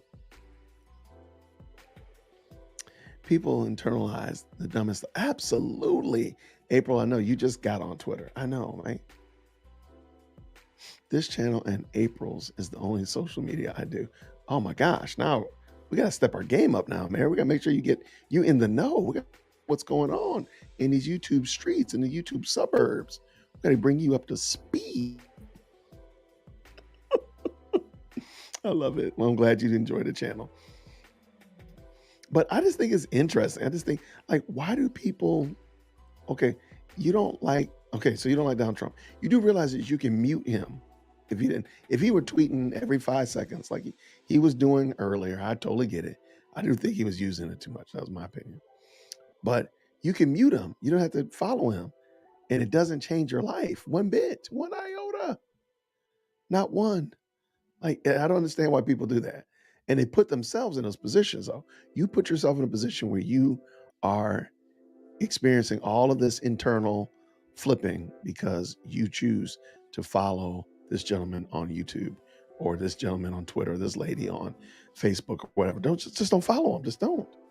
And you'll be better off. Like, some people don't need to be on social media. Go away. Go do something else. Go write a book. Go quilt. There you go. When you get done quilting, then you can come back to social media. Then you can come back to Twitter. But you don't have to. You don't have to be there. Say, I got into an argument with a friend because she said the internet is a utility, something we have to survive up there with clean running water. It's definitely a high priority. I'm going to grant her that, to try to be a little bit gracious, that it's a high priority for sure. But okay, so what? Okay, so Donald Trump is on Twitter, but you're okay with Planned Parenthood has been there. Nobody ever took Planned Parenthood off, and they murder more babies every day than Donald Trump has ever been accused of, even remotely, even the name of. Every lying politician is still there. You have no problem with that. You have no problem with countless other organizations and entities. What's your issue with 45? I'll wait. So what? So you're saying that so what? What does the internet's utilitarian usage have to do with Donald Trump being on Twitter? You don't have to follow Donald Trump. You don't have to be on Twitter. Problem solved. You can still go pay your bills. You can still go watch your stupid cat videos. You can still watch the guy hunting feral pigs in Mississippi. And you don't have to follow on Twitter. There you go. Problem solved. Tell your friend I fixed her problem for her. Please tell her buy me a coffee on buymeacoffee.com/dearwokech. I appreciate her. What did Richard say? Oh, and Richard, you're good to go. And Eric and Rick, then you're good. You're definitely good to go. I agree. Your friend needs to branch out. There's other things in life. There's so many things in life. Actually, don't do a video on the post. I have watched nearly every post for 2 years, and I'm taking a break. Oh, thank you. Thank you so much. Again, I asked the question last week, what does Holy Post stand for that is orthodox? Like when have, and Bishop, if you know of a video, you say, oh yeah, they were extremely orthodox in episode 27. Just tell me that and I'll go check it out. But I've yet to see Holy Post do anything biblical that even rhymes with orthodoxy. They seem so much like Andy Stanley and squishy that it's ridiculous. I'm all about it. The Taliban is on Twitter.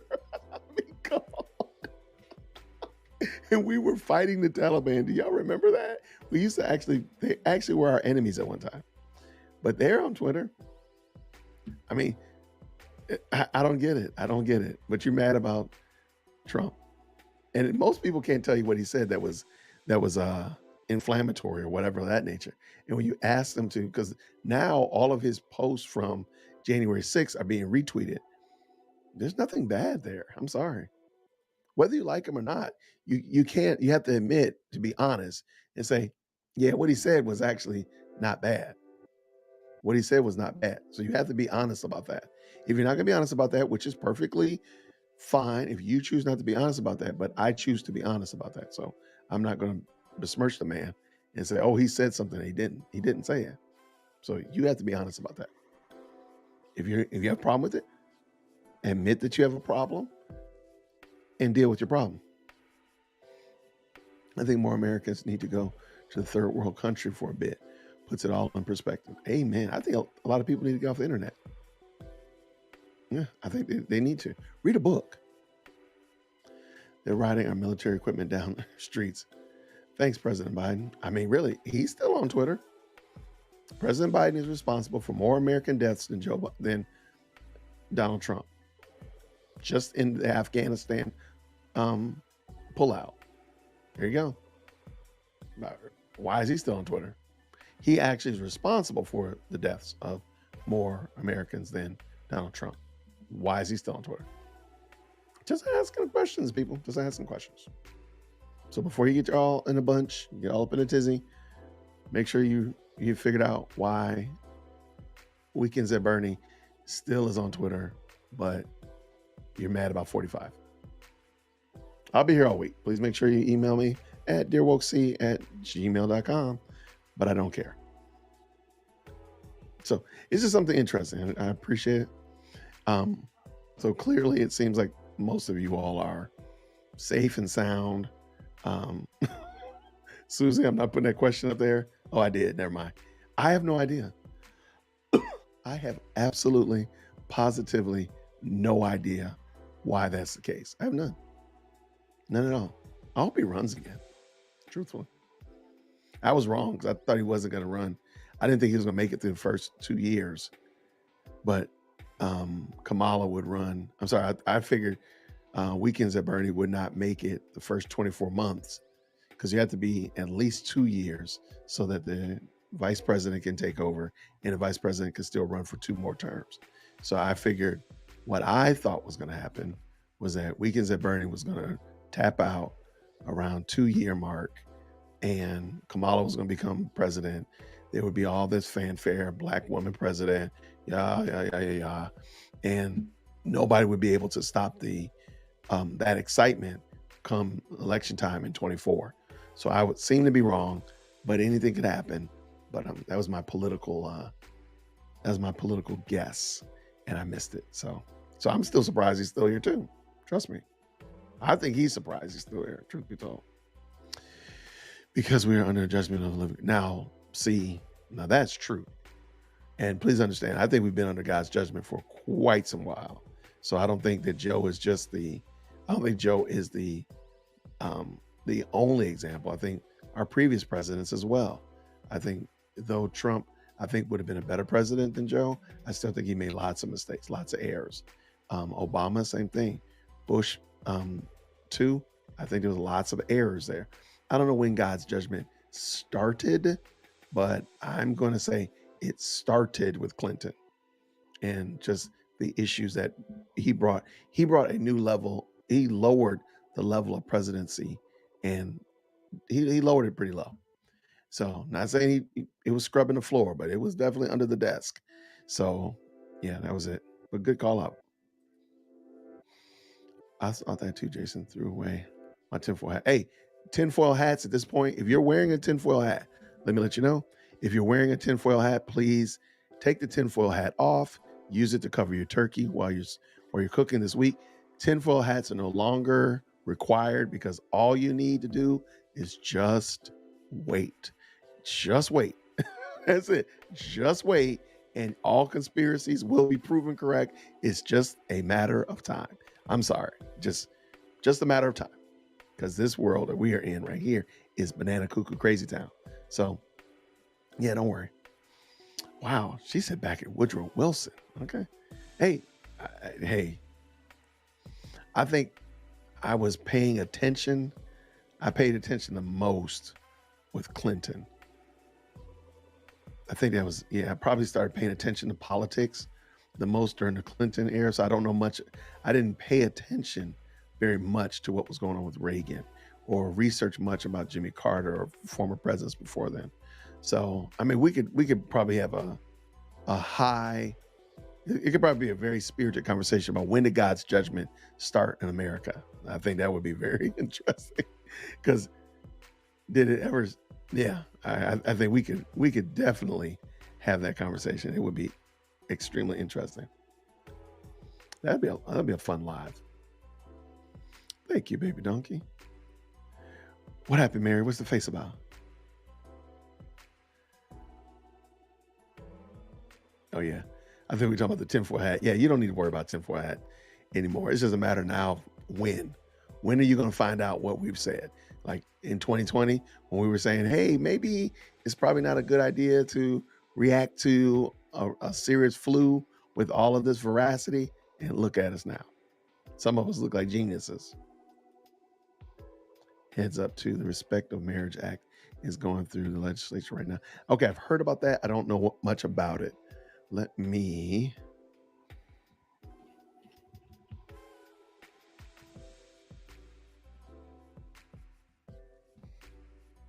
I've heard about it and I'm just kind of.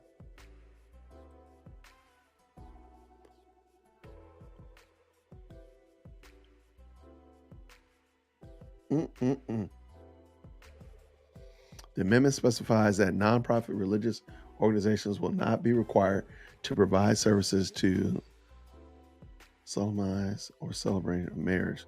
Shortly after, Senate Majority Leader Chuck Schumer announced Respect for Marriage Act will be put up for a full vote. Interesting. Yeah, I mean, I think it's fair to say that America is under a level of judgment. And for the most part, I think we're fine with it. I think we're like, oh, this is great. It's getting hot, but we like it. We don't want to turn. I remember Clinton. It was only sex. Character didn't matter. Amen. Basically, if a state says your marriage is valid in all states. Interesting. Interesting. Now, my libertarian leanings are, I wonder, should the state get out of the business of affirming marriages? Now, I don't know how that all plays out. I just wonder, like, why does the state have to legitimize your marriage? Because how did it happen before? Like, how were people getting married before the United States government was put into play? How did that work? So before America became a nation on its own, a standalone nation, how were they marrying? And how were marriages being recognized here in the United States before the government was in play to legitimize marriages? Just something I was wondering. Woman suffrage and first wave feminism was the tip over the edge of the slope we're at the bottom of now. I don't think we're at the bottom yet. I don't think we've hit the bottom yet. We are definitely careening toward the bottom, Susie. But sadly, I think there's still more wickedness that they got in store for us. So, and there you go. The church gave a certificate of marriage. I think, and I've said this before, I think a lot of the things that we've done have taken the focus off of the centralization, off of the church, and put it back on the state, put it on the state where it should never have been. Because I mean, just think about so many instances where if you had to been, for example, if churches still gave marriage certificates, imagine how many people would be in church. Now, again, it's not precluding there are bad churches and churches selling marriage certificates out the back door. I got you, but just think about it. Like, what would that do? Because think about what we have now. We got some insanity. Now, there would still probably be faux churches and fake churches that are giving out marriage certificates to men and women and women and pillows and men and dogs.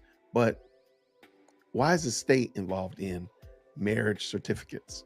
Why? I don't get it.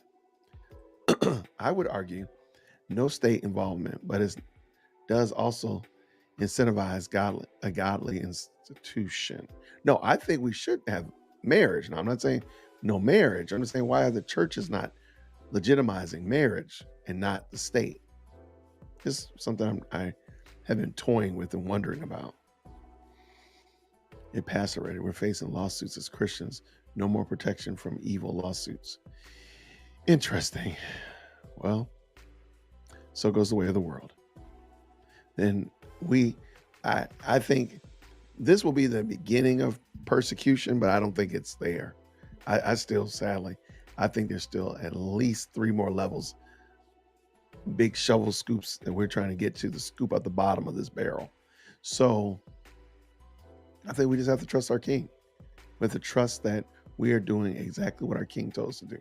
So because our King said it's a man and a woman, and that's it, and that's what we do. It's a man and a woman. We're not beholden to the whims of the culture, and we just have to remember that.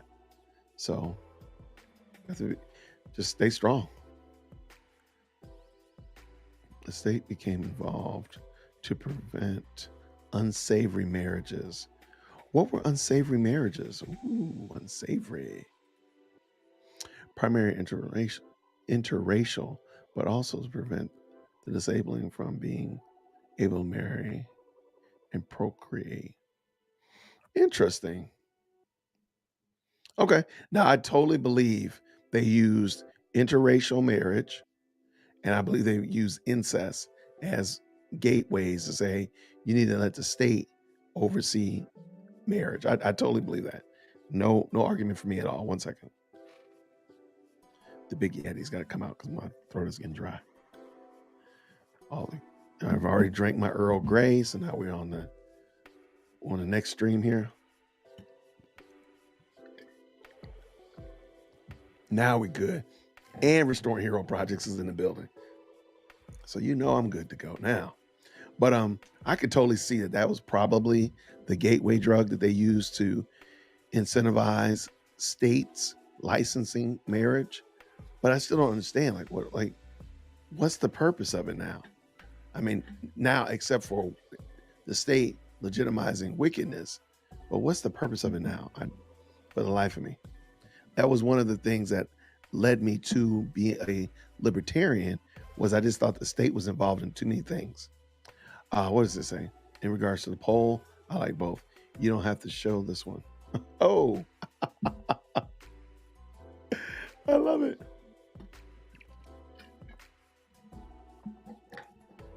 But yeah, I think it's definitely. I think that like you said, their interracial marriage as well as incest were probably the gateways. But man, at this point in the game, man, this thing is gone insane. So maybe it's because I would love to know. Going back to the judgment question, I would love to know, when did God's judgment start on America? I mean, of course, we could say the 60s. We could say when abortion was legitimized. We could say with so many other things. There's so many sins and skeletons in the American closet. Why do I feel like my camera's blurry? Yes, I am going to go get my beard done tomorrow or Tuesday.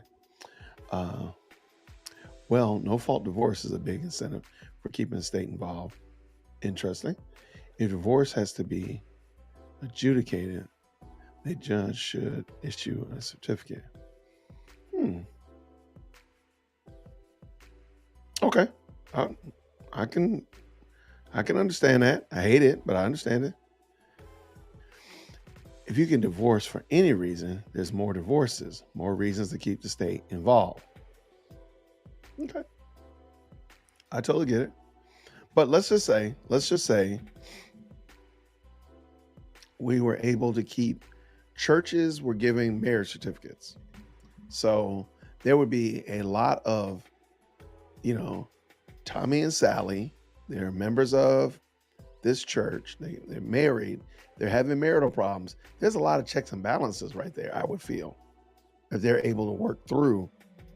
But I think also we have to keep in mind that what we see as divorce today, what we see as marriages today, in a lot of instances, is the byproduct of several decades, even hundreds of years of bad ideology.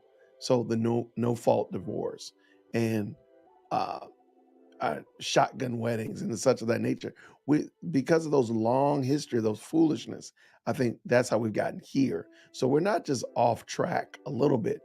We've been off track. We've been off target for some time. So I think that's parcel to the problem. But I could be wrong. What you got, Susie? Plus, once the state gets its hands into some part of the lives of another, they're very slow to relinquish that control. Amen.